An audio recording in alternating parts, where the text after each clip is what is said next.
In July 1995, inside the Greek Orthodox Cathedral of St. Sophia in London, a 26-year-old American woman named Marie-Chantal Miller became the wife of Prince Pavlos of Greece, heir to the Greek throne in exile.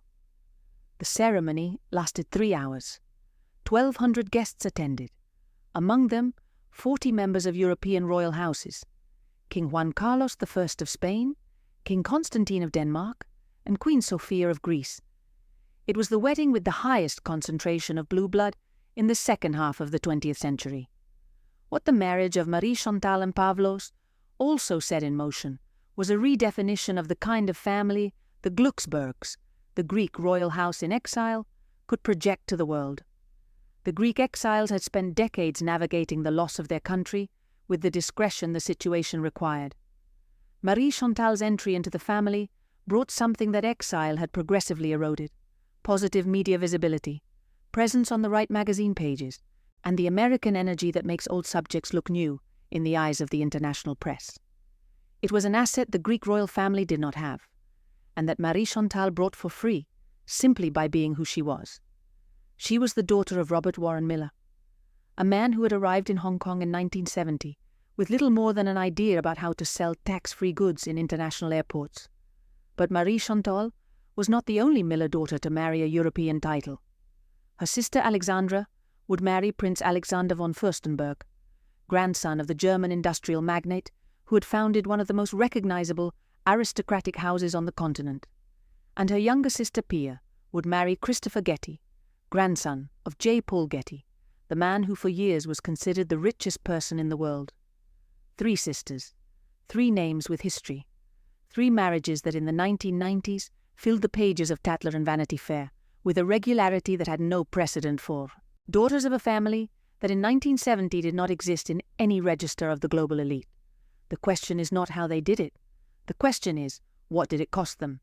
And the answer to that question is the story almost no one has told in full. By the end of this video, you're going to understand who Robert Warren Miller was, how he built the fortune that made everything that followed possible, and what kind of father the man behind the 3 most talked about weddings of the 1990s actually was. You're going to see what kind of life Marie-Chantal, Alexandra, and Pia led before their names appeared in the society magazines. What it meant to grow up as the daughter of a man who had the money to buy anything, except the last name he wanted. You're going to understand why the story of the Miller sisters is not a story about ambition. It is a story about what happens when money arrives before identity does.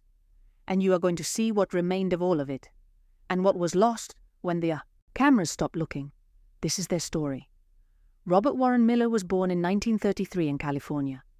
His family was not wealthy. It was American middle class, the kind of family that values hard work and has no structural access to the opportunities that money produces.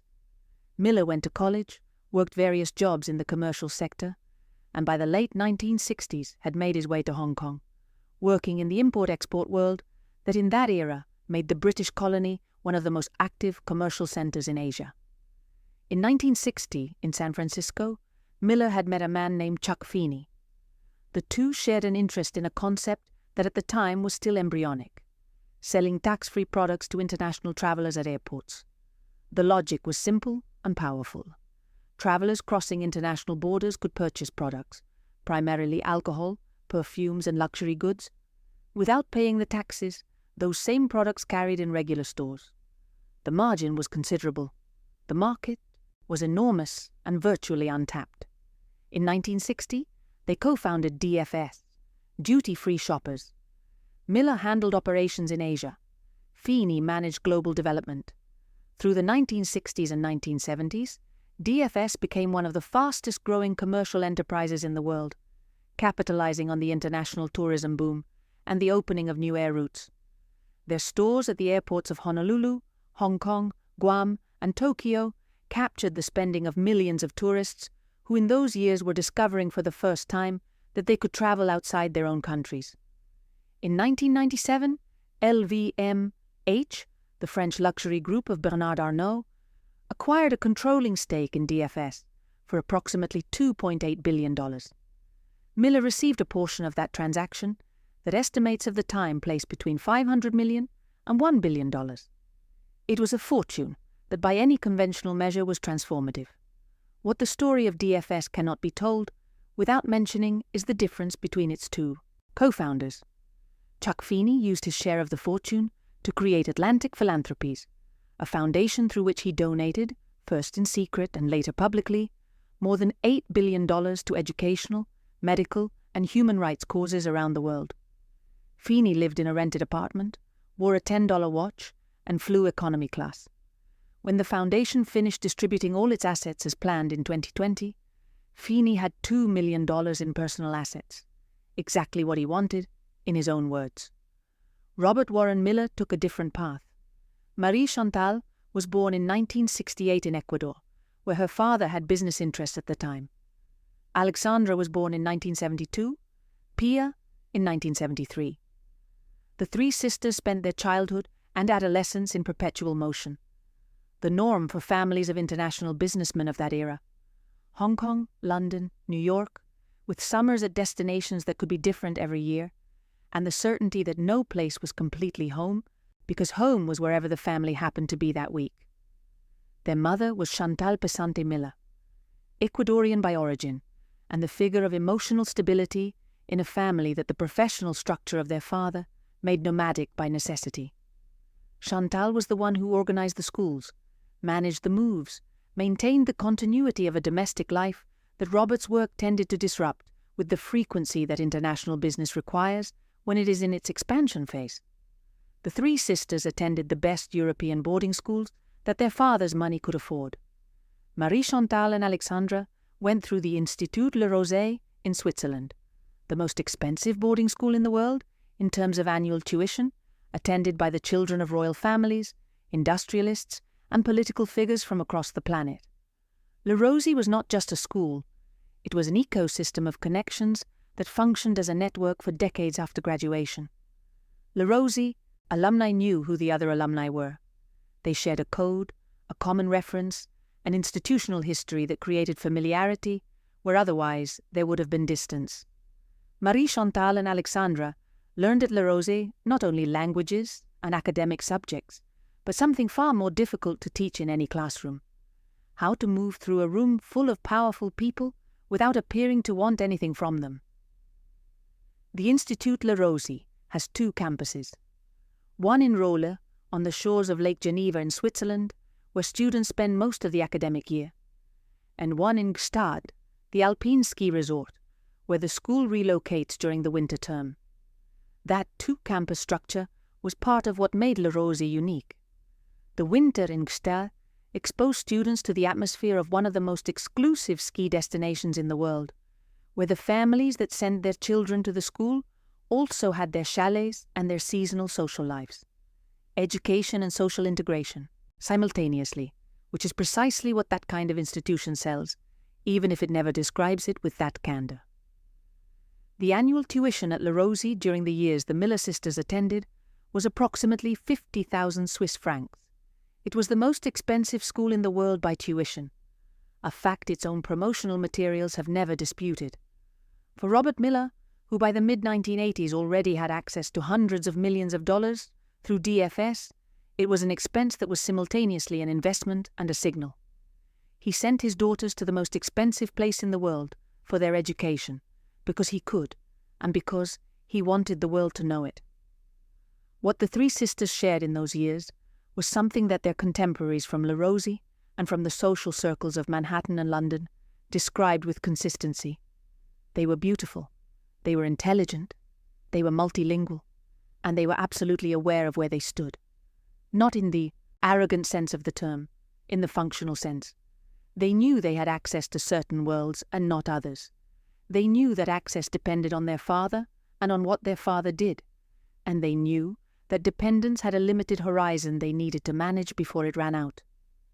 It was the awareness of people who had grown up watching from close range how money works, and who had drawn their own conclusions about what it means and what it cannot buy. By the early 1990s, all three Miller sisters appeared simultaneously in the ecosystem of international high society with a visibility that surprised people who had been in that world for years, and who knew very well the difference between families that had always been there and families that had just arrived. The term "it girl" had existed since the 1920s, coined in reference to actress Clara Bow. But it was in the 1990s that it acquired the precise meaning it still carries today. The young, well-connected, photogenic woman present at every event that matters, whose name appears in the society columns of the right magazines with a frequency that creates its own category of fame. Not the fame of actors, not the fame of politicians. The fame of being someone the elite world considers important without there being a single verifiable reason to explain why. The press of the 1990s covering the Miller sisters tended to treat them as a natural phenomenon, as if their presence in high society circuits were the result of some kind of inevitable social gravity. What that coverage systematically obscured was the work behind that kind of presence. Circulating at the level the Millers inhabited in the 1990s was not free, not in economic terms, not in terms of personal energy. It required constant physical presence at the right places, which were expensive and geographically dispersed. It required the right clothes, which at that level carried a cost that was anything but anecdotal. It required the availability of time that only people who don't have to work in the conventional sense possess, because that kind of social circulation was in itself a full-time job that their father's bank account made possible. What it also required, and what is rarely mentioned, was considerable emotional consistency. Appearing at the right event with the right expression, navigating conversations in 3 languages simultaneously, remembering who is who and what relationship they have with whom, in an ecosystem of hundreds of people, moving between the same cities and the same events. It is a cognitive and emotional labor that wears a person down in ways that are not visible in the photographs. All 3 Miller sisters did it for a full decade with a consistency that, viewed in retrospect, is more striking than the result it produced. To understand the 3 marriages of the Miller sisters, you first have to understand Robert Warren Miller with more depth than the society chronicles of the 1990s afforded. Him, which was very little. Miller was, in that era, essentially invisible in the media. He gave no interviews. He did not appear in the photographs of the parties where his daughters were photographed. He was the man whose name appeared in the caption, daughter of duty-free magnate Robert Miller, but not in the photograph itself. That invisibility was coherent with the way he had built DFS, in the background, managing operations while others had the visibility. Miller didn't need to be seen. He needed his objectives to be met.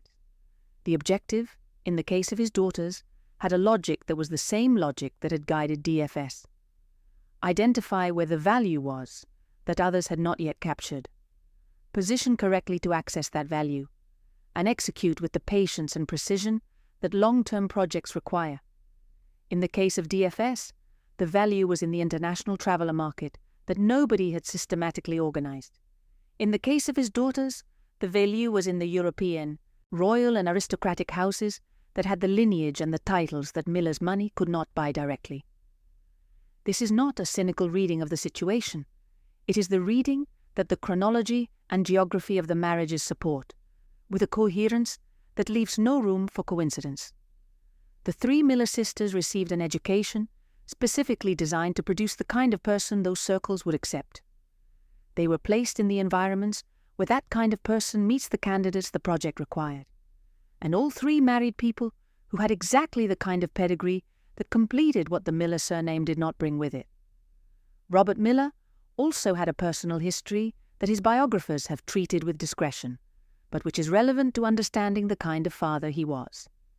At some point in the 1980s, Robert and Chantal Miller separated.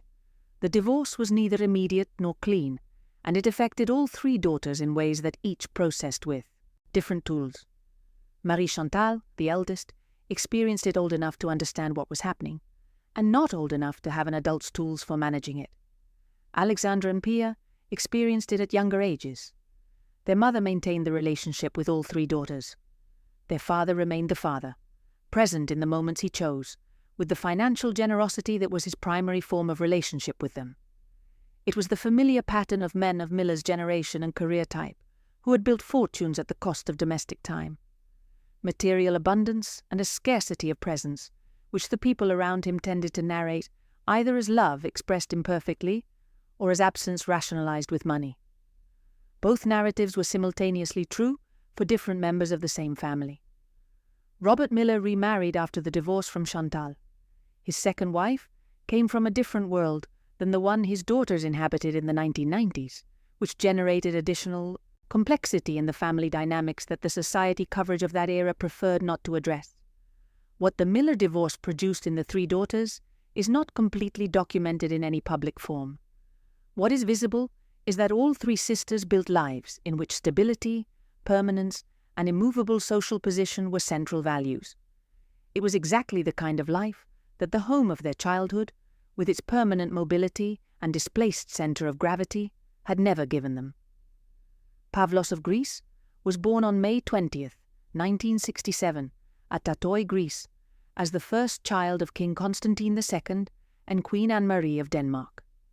He was the heir to a throne that in 1967, the year of his birth, was in the process of being abolished by the military junta that had seized power in Greece in April of that year. Constantine attempted a counter-coup in December 1967 that failed. The Greek royal family went into exile, first to Rome, then to London. Pavlos grew up as crown prince of a country from which his family had been expelled, in an exile that became permanent when the Greek referendum of 1974 officially abolished the monarchy with 69% of the vote. He was educated at Gordonstoun in Scotland, the same boarding school where Prince Charles and other members of the British royal family had studied. He attended New York University and the Kennedy School of Government at Harvard, where he earned a master's degree in public administration. In terms of dynastic credentials, this was exactly what the Miller Project required: verifiable royal blood, first-class Anglo-American education, sufficient international sophistication to function in the world the Millers inhabited, and the added particularity of being the heir to a throne that no longer existed, which meant the titles were real, but the dynastic bureaucracy that accompanies them was considerably less intense than that of active monarchies. Marie-Chantal and Pavlos met through the social networks of the international elite world they both inhabited, in Gstaad, in London, in New York. The relationship developed between 1993 and 1994, with the discretion both parties preferred to maintain until there was something to announce. The engagement was announced in 1994. The wedding took place on July 1st, 1995, at the Cathedral of St. Sophia in London. It was the wedding with the highest concentration of European royalty in the second half of the 20th century. Verifiable, not hyperbolic, by the guest list published at the time. 40 members of royal houses, King Juan Carlos and Queen Sofia of Spain. The complete Danish royal family, by virtue of Queen Anne-Marie's family ties. Representatives of the royal houses of Sweden, Norway, the Netherlands, Belgium, and Liechtenstein. The press called the wedding the social event of the year. Vogue devoted multiple issues to it. The photographs of Marie-Chantal in the gown, designed by Valentino, circulated across every fashion publication in the Western world. It was exactly the image that the Miller Project had spent 25 years building to produce. What the photographs did not show was the complexity of what Marie-Chantal was taking on. Marrying the Crown Prince of Greece in exile meant entering a family with a history of political loss, an identity in suspension, and a relationship with the Greek state that was both legally complicated and emotionally charged. The Glucksbergs, the Greek royal family, had spent decades negotiating with successive Greek governments over the terms of their relationship with the country. The assets confiscated in 1967, visitation rights, the recognition or non-recognition of their titles on Greek soil. It was a history without a clean resolution, and Marie-Chantal inherited it alongside the title of princess. King Constantine and the Greek royal family would not recover their properties in Greece, nor would they be officially recognized by the Greek state. The litigation over Tatoa and the confiscated properties would continue for decades. Marie-Chantal and Pavlos would have 5 children and would live between London, New York, and Athens. From the outside, it looked exactly like what the princess title promised. From the inside, it was the life of a family without a country, with titles that the country to which they belonged did not officially recognize, building an existence in the space between what they had been and what the modern world allowed them to be. Alexandra Miller married Prince Alexander von Fürstenberg in 1995, the same year as Marie-Chantal's wedding.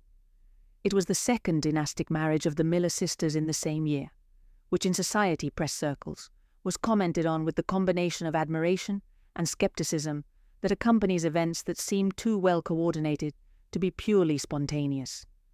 Alexander von Fürstenberg was the son of Egon von Fürstenberg and Diane von Fürstenberg, the Belgian-American fashion designer who had created the wrap dress in 1972 and who was one of the most recognizable figures in the international fashion and cultural world. Egon was Prince von Fürstenberg, a member of a German aristocratic family with documented history stretching back to the 10th century. The von Fürstenberg family was everything DFS was not: old, cultural, artistically sophisticated, with a surname that had been in European registers for centuries. It had also learned to function in the modern world without losing that historical capital, which made it especially attractive as an alliance for someone with the recent money of the Millers. Alexander and Alexandra were, in terms of world compatibility, a reasonable combination. Both had grown up between Europe and America. Both spoke multiple languages. Both had the education and the connections that level of society requires. And both had, though in different proportions, something the other needed. Alexander brought the surname and the history. Alexandra brought the fortune and the American energy that the Fürstenberg family, with its blend of European aristocracy and the design world, knew how to appreciate. The wedding was less massive in terms of royal attendance than Marie-Chantal's, but no less covered by the media. Diane von Fürstenberg, who in 1995 was a first-tier figure in the international fashion and cultural world, guaranteed an attendance that was, if anything, more relevant in terms of cultural presence than the concentration of blue blood at her older sister's wedding. The world of fashion that Alexandra entered through the Fürstenberg name was also a world with its own hierarchies and its own forms of inclusion and exclusion, which did not depend on money, but on taste, on judgment, and on a credibility that is built over time and cannot be purchased directly. Diane von Fürstenberg, her mother-in-law, was one of the clearest examples of the 20th century of a woman who had built that kind of credibility from scratch, through talent and hard work, in an industry that in the 1970s was not prepared for the kind of woman Diane was. Alexandra's relationship with that legacy was a relationship containing both opportunity and pressure. She was inside one of the most recognizable surnames in the fashion world, and she had to decide what to do with that position. The marriage of Alexandra and Alexander produced one daughter, Talita von Fürstenberg, born in 1999, who over time became a figure in the world of fashion and environmental activism in her own right, inheriting from her grandmother Diane the eye for style, and from her mother the ability to circulate in multiple worlds simultaneously. What the marriage also had were difficulties that led to a divorce in the years that followed. The reasons were never fully public, coherent with the image management style that both the Millers and the Fürstenbergs practiced. The consequences for Alexandra included rebuilding a life and an identity that did not depend entirely on the one the Fürstenberg name had given her during the years of the marriage. Pia Miller married Christopher Getty, grandson of J. Paul Getty. Of the three Miller sister marriages, this is the one that requires the most context to fully understand, because the story of the Gettys is not simply the story of a fortune. It is the story of what a fortune without emotional structure does to the people who inhabit it. What the Getty family represented in the American imagination of the 1990s was also something specific that no other American fortune replicated exactly. The Gettys were oil money in its most extreme and dysfunctional form. The most famous demonstration that wealth without emotional structure produces generation after generation of people who have every kind of access and none of the tools to use it in ways that produce whole lives rather than brilliant fragments separated by crises. J. Paul Getty was declared the richest man in the world in 1957 by Fortune magazine. He had built his fortune in the oil fields of the Middle East and the American Southwest during the 1930s, 1940s, and 1950s. He was also, by the consistent testimony of virtually every person who knew him, one of the most miserly human beings of whom there is any modern record. When his grandson, John Paul Getty III, was kidnapped in Rome in 1973, and the kidnappers demanded a $17 million ransom, J. Paul Getty refused to pay. He said he had 14 grandchildren. If he paid for one, he would have to pay for all of them. When the kidnappers mailed the severed ear of his 16-year-old grandson, Getty agreed to pay $2.2 million, the maximum amount that could be deducted for tax purposes. He lent the remainder to his son at 4% interest. John Paul Getty III survived the kidnapping. He did not fully survive what came after: the trauma, the drugs. In 1981, at the age of 24, a stroke left him paralyzed and blind for the rest of his life. He died in 2011. He was 54 years old. Christopher Getty was J. Paul Getty's descendant through a different family line, the son of Gordon Getty, the patriarch's second son. Gordon Getty was a man who combined the oil inheritance with a career as an opera composer and a considerable philanthropy that set him radically apart from the dynasty's founder. He was, within the Getty family, the figure who had taken the greatest distance from the grandfather's model. Christopher grew up within that dual inheritance, the oil fortune and his father's cultural legacy. He was a photographer, a vocation he practiced with the seriousness of someone who takes it as a calling, not as the hobby of a wealthy man. The relationship between Pia and Christopher generated the same media coverage as the other two Miller weddings, though with a slightly different tone. The Gettys were American, which made the marriage more legible to the American press than her sister's unions with European aristocracy. The Getty fortune was, if anything, even larger than the Miller fortune, generating the kind of coverage that accompanies very large concentrations of money when they come together in a single event. What life inside the Getty family actually meant in practice was, according to people close to the couple, more complicated than the wedding image suggested. The Gettys were a family with histories of addiction, internal conflicts over inheritances, and relationships with money that reflected generations of dysfunction that the oil fortune had financed but never resolved. It was the kind of family that produces interesting and damaged people in proportions that are not always easy to separate. The marriage of Pia and Christopher also dissolved with time. Pia rebuilt her life in ways that kept her out of the media spotlight, with a consistency that, viewed in the context of her sisters and of what the Miller surname had promised in the 1990s, is its own kind of statement. There is a fact in the history of the Miller sisters that the coverage of the 1990s did everything it could to avoid seeing, and that 30 years of perspective make impossible to ignore. The three marriages through which the Miller surname aligned itself with the aristocracy and historical money of Europe and America produced two of the three divorces. Marie-Chantal and Pavlos remain married. Their union is the only one of the three that has survived, but the story of Alexandra with Alexander von Furstenberg and that of Pia with Christopher Getty ended. And that is not a minor detail in the history of a family whose central project for 2 decades was building stable matrimonial alliances with first-tier surnames. The question that fact raises is whether the project worked, and the answer depends on how you define the project's success. If success is measured by the titles and surnames obtained, the project worked. The three marriages produced the alliances Robert Miller had built to produce. The name Miller was permanently associated with the names Pavlos, Furstenberg, and Getty in the public record of the 1990s.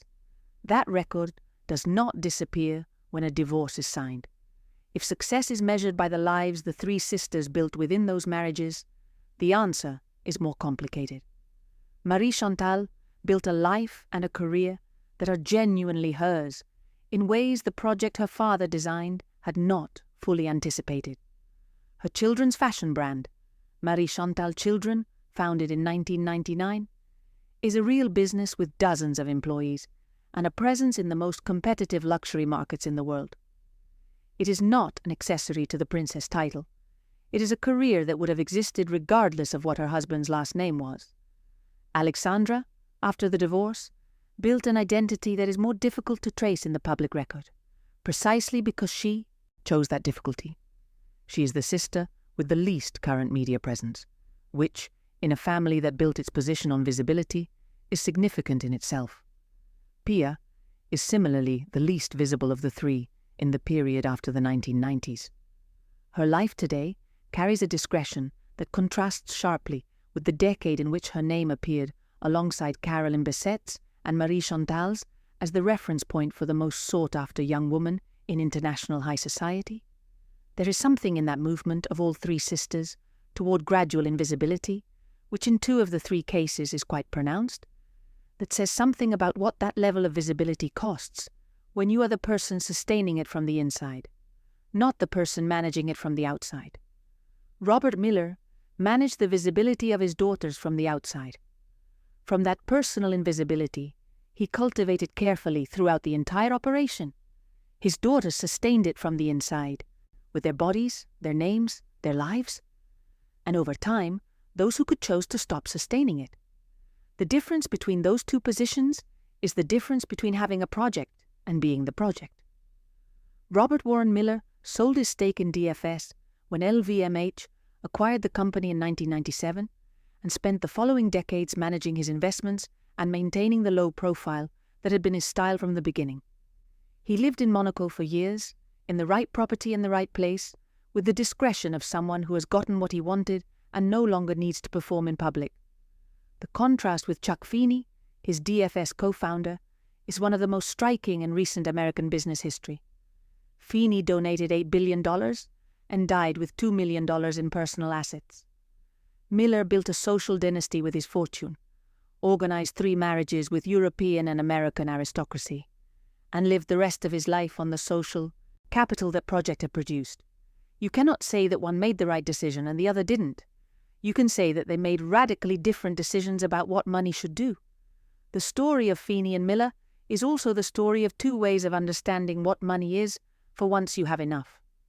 Feeney concluded that money was an instrument for doing things in the world, and that accumulating it beyond a reasonable amount was a form of waste. Miller arrived at different conclusions, or at least acted according to different conclusions, which in practical terms is the same thing. It is not that Miller was a bad man or Feeney a saint. It is that the 2 resolved the same question in diametrically opposite ways. And that difference in answers produces lives and legacies that are almost incomparably different. When Atlantic Philanthropies, Feeney's foundation, finished distributing all its assets in 2020, it had financed, among other things, the digitization of Vietnam's medical system, the construction of academic buildings in Ireland that transformed the country's university infrastructure, civil rights programs in South Africa during apartheid, and scholarships for first-generation students at American universities. The direct and verifiable impact of that fortune on the lives of real people is enormous and documentable. The impact of the Miller fortune on the world, beyond the society pages, is considerably more difficult to articulate. Marie-Chantal and Pavlos have 5 children: Maria Olympia, Konstantin Alexios, Achilleas Andreas, Odysseus Kimon, and Aristides Stavros. The older children are already adults, who have built their own public lives with the mixture of visibility and discretion on that their family's history has taught them to handle. Maria Olympia has worked as a model and has a social media presence that makes her the most visible of the next generation. The title, Pavlos, holds in exile. Crown Prince of Greece and Denmark, is a title the Greek state does not officially recognize, but that European royal houses do recognize in the protocol of their own events. It is one of those grey areas of the modern dynastic world that have no clean resolution.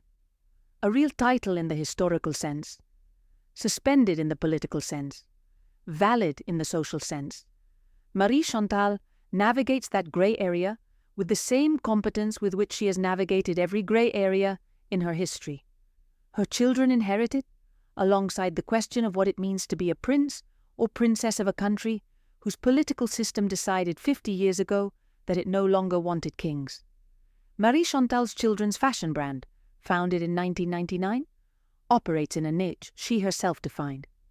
Luxury clothing for children, made with premium materials and a design sensibility that rejects the excessive infantilization dominating the mass-market children's fashion industry. The brand has its own stores in London and New York, and distribution in the luxury department stores of the world's major markets. By any objective measure, it is a successful company. Not a company that exists because its founder is a princess. A company that exists because its founder identified an opportunity and executed it. Talita von Furstenberg, Alexandra's daughter, is today a figure in the fashion and environmental activism world with a public presence she has built deliberately on her own terms. She works with her grandmother, Diane von Furstenberg, on design and sustainability projects. She is visibly her own person, in addition to being the granddaughter of two very well-known people and the daughter of two who also were. Carolyn Bessette, the fourth of the it girls of the 1990s, who completed the group alongside the three Millers, died in July 1999 in the plane crash alongside her husband John Kennedy Jr. and her sister Lauren. She was 33 years old. What can be said in relation to the Millers is that Carolyn's death was the moment when that generation of it girls ceased to be a collective category and became individual stories, each following the trajectory that the decisions made in the 1990s had set in motion. There is a pattern in the story of the Miller sisters that transcends the details of each individual marriage, and that is worth naming, because it does not begin or end with them. It is the pattern of new money attempting to purchase the permanence that money alone cannot provide. Robert Miller built a fortune in 20 years. That fortune could buy La Rosie, it could pay for the weddings, it could finance the circulation in all the right circles. What it could not buy were the centuries behind a surname like Furstenberg, the dynastic history behind the Greek royal house, or the specific weight that the Getty name carries in the American consciousness. Those things can only be obtained through the route that Western history has used for centuries to obtain them. Marriage. The Miller sisters were, in that sense, the instruments of their father's project, just as women in the matrimonial alliances of the European nobility had been instruments for centuries of projects they had not designed but were required to execute. The difference is that the Miller sisters had agency in a way those women did not. They could have refused, they could have chosen careers, geographies, lives that were different. That they didn't, or didn't do so visibly enough to change the outcome, is part of the story. Marie-Chantal found within the space, the princess title gave her a platform to build a career that is genuinely her own.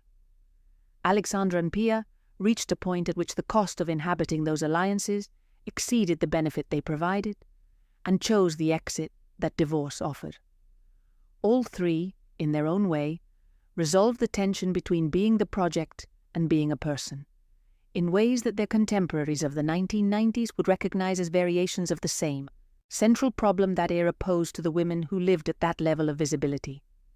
30 years after those weddings of the 1990s, the Miller name still appears on society pages when there is a reason for it, less frequently than before, but more meaningfully.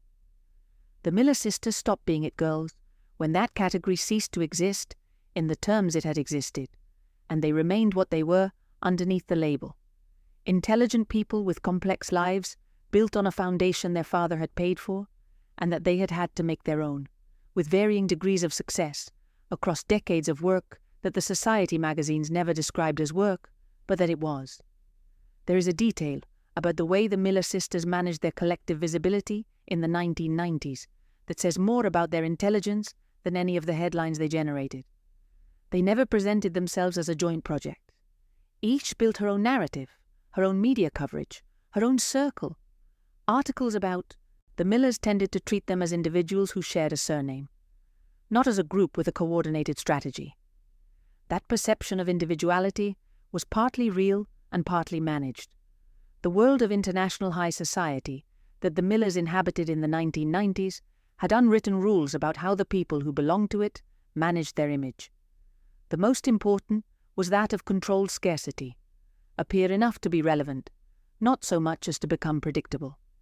People who appear in every photograph of every event lose the value of their presence, because value depends in part on rarity. The Millers understood this. Their appearances were selective. Their absences were calculated.